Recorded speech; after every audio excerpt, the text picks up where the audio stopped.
자, 지난주에는 다운로드한 엑셀 파일을 자동으로 여는 부분을 설명드렸는데요. 5줄밖에 설명드리지 못해서 죄송합니다. 이번 주엔 속도를 내서 요약 시트를 완성하는 작업까지 진행해 보도록 하겠습니다. 지난주에 작업한 엑셀 파일 열기 밑에 창 포커스가 있는데요. 생성될 엑셀 파일을 잠시 보도록 하겠습니다. 원본에 보시는 것처럼 예산 집행 내역 시트가 있고요. 저희가 요약자료 시트를 만들 건데 창이 포커스 되지 않으면 백그라운드에서 돌아서 진행 상황을 보기 어려워요. 그래서 엑셀 창에 포커스를 맞춰 창을 보이도록 할게요. 창 포커스 작업을 가져와서 입력값을 선택해 줍니다. 창 모드는 창 인스턴스, 핸들별로 선택하고 창 인스턴스는 엑셀 인스턴스로 선택해 주세요. 이제 새 워크시트를 추가해서 시트 이름을 요약자료로 바꿔볼게요. 새 워크시트 추가 작업에 요약자료 시트를 만들도록 했는데요. 이 작업은 우측의 작업 창에서 엑셀 메뉴를 확장하시면 아래에 새 워크시트 추가를 가져오시면 됩니다. 자, 그럼 새 워크시트 추가 부분의 상세 내용을 볼게요. 사람이 작업할 때는 워크시트를 추가하고 이름을 바꿔주는 두 단계의 작업을 여기서는 한 번에 진행할 수 있는데요. 보시는 것처럼 생성할 워크시트의 이름을 지정하고 생성될 시트의 위치를 지정해주면 됩니다. 시트의 위치는 첫 번째 시트로 할 건지 마지막 시트로 할 건지 지정할 수 있어요. 우리는 맨 앞에 요약자료를 만들 거니까 첫 번째 워크시트로 추가하도록 할게요. 생성된 워크시트의 내용을 작성할 건데요. 마찬가지로 좌측에서 엑셀 워크시트에 쓰기를 가져오시면 돼요. 지금 요약자료 시트가 생성되었기 때문에 해당 시트가 활성화되어 있는 상태입니다. 이 시트의 첫 번째 첫 번째 열에 대상 부서 목록이라는 글자를 넣어 줄 거예요. 값을 지정해 주는 거죠. 쓰기 모드에서 지정된 셀에 쓰거나 활성화된 셀에 쓰도록 설정할 수 있어요. 저희는 지정된 셀에 쓰도록 할게요. 어디에?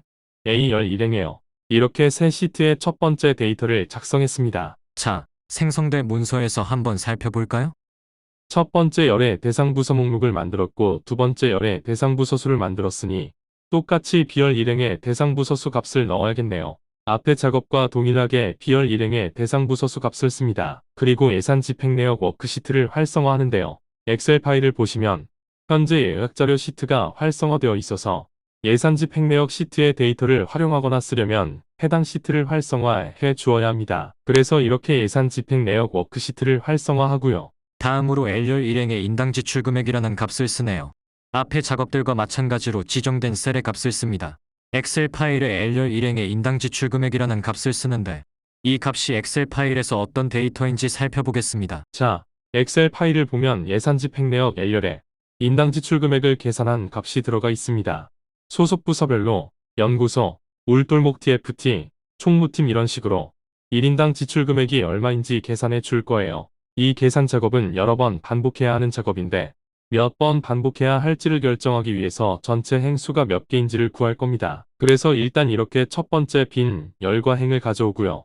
더블 클릭해 보면 이렇게 엑셀 인스턴스에서 첫 번째 빈 열과 첫 번째 빈 행을 각각의 변수로 저장합니다. 첫 번째 빈 열은 퍼스트 프리 컬럼으로 첫 번째 빈 행은 퍼스트 프리 로우로 변수가 생성되었네요. 다음으로 퍼스트 프리 로우 변수를 이만큼 감소시켰는데요. 이 부분은 좌측 작업창의 변수 항목 아래에 있는 변수 감소 항목을 가져오시면 됩니다. 이 부분은 왜 이만큼 감소시켰을까요?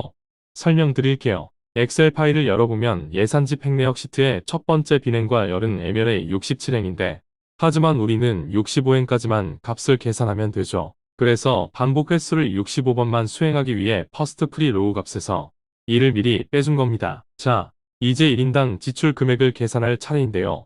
F열에 있는 전체 결제 금액을 C열에 있는 인원수로 나눠주면 1인당 지출 금액을 구할 수 있겠죠?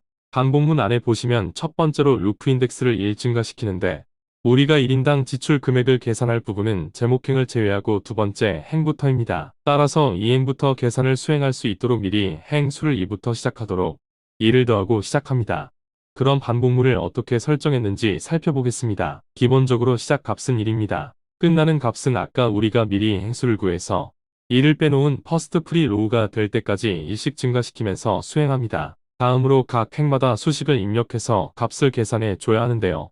처음엔 L열 이행을 클릭하고 여기에 수식을 입력해야겠죠. 그래서 일단 아래에서 해당 셀을 활성화해 줍니다. 제일 처음에 루프 인덱스를 이만큼 증가시켰기 때문에 첫 번째로 셀을 활성화할 때 해당 셀은 L열 이행이 됩니다. L열 이행에 F열 이행을 C열 이행으로 나눈 값을 수식으로 씁니다. 이런 식으로 반복문에 의해 행 수가 일씩 증가하면서 자동으로 65번을 반복하면서 맨 아래 행까지 값을 채워 넣게 됩니다. 사실 여러분께 쉽게 설명하려고 셀을 활성화하고 활성화된 셀에 값을 넣는 2단계로 분리했는데 조금 더 간단히 하시려면 워크시트에 쓰기에서 지정된 셀에 쓰기로 열 루프 인덱스 행을 지정하면 단계를 하나 더 줄이실 수 있습니다.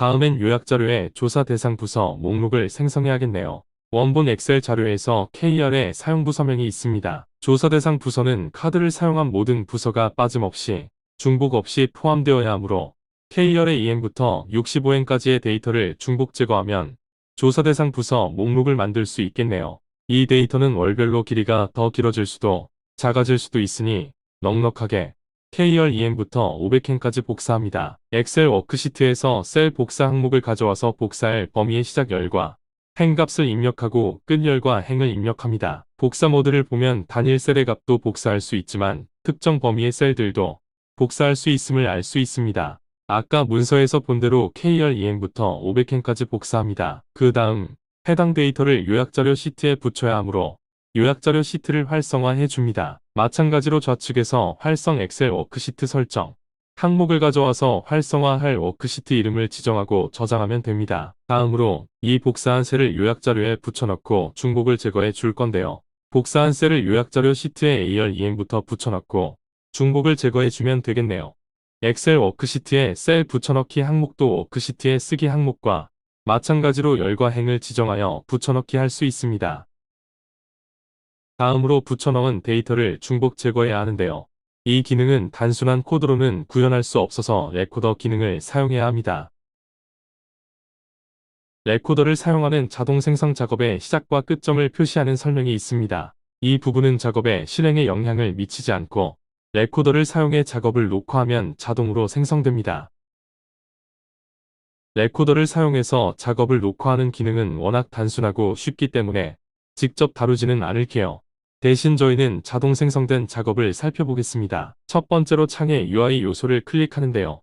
중복된 값이 있는 A열 전체를 선택하기 위해 데이터 아이템 A를 클릭하는 부분입니다. 다음으로 중복된 항목을 제거해 주려면 데이터 탭을 눌러야 하니 데이터라는 탭 아이템을 눌러주고요. 중복된 항목 제거라는 버튼을 누르도록 합니다. 이렇게 상세창에 UI 항목에 마우스를 갖다 대시면 선택된 항목의 그림도 확인 가능합니다. 이런 식으로 중복된 항목 제거 작업을 할 때 나타나는 버튼을 클릭하도록 순서대로 명령이 생성되었습니다. 물론 해당 작업은 아까 말씀드린 대로 레코더 기능을 통해 자동 생성되었기 때문에 단계는 많지만 방법은 훨씬 더 간단합니다. 마지막으로 B열 이행의 조사 대상 부서수를 계산하면 요약 시트 만들기가 완료됩니다. B열 이행에는 count A 함수를 이용해서 A열에서 문자가 포함된 셀의 숫자에서 제목이 있는 한 개를 빼주면 되겠네요. 여러분의 소소한 구독과 좋아요가 구두쇠 유튜버에게는 다음 컨텐츠를 이어갈 커다란 힘이 됩니다.